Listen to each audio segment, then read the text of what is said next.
মাননীয় অধ্যক্ষ মহোদয় আৰু মহামান্য সদন,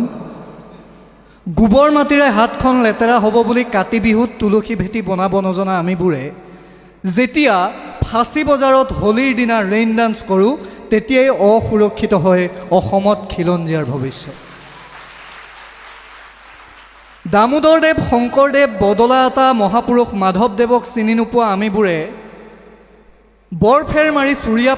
পিন্ধিব নাজানি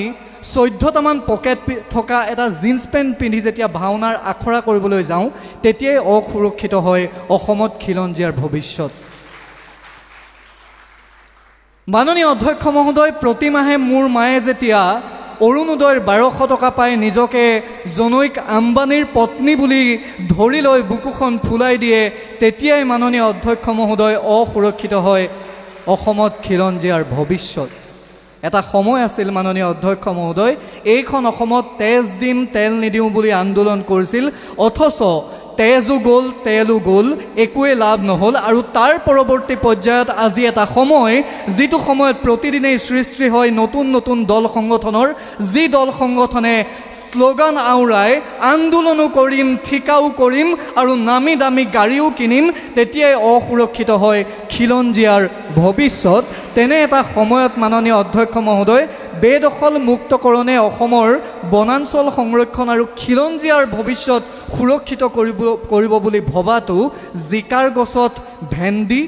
ভেন্দিৰ গছত দাংবডি বিচাৰি হাবাথুৰি খাই কুকুৰি কণা মানুহৰ দৰে বাট বিচাৰি নাপায়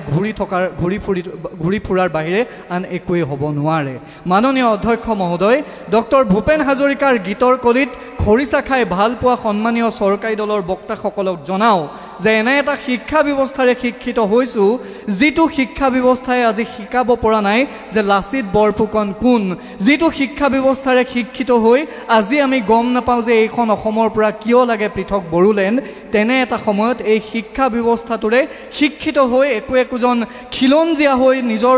ভৱিষ্যত সুৰক্ষা কৰিম বুলি ভবাটোৱেই আজিৰ দিনটোত আচলতে অসমৰ বাবে খিলঞ্জীয়া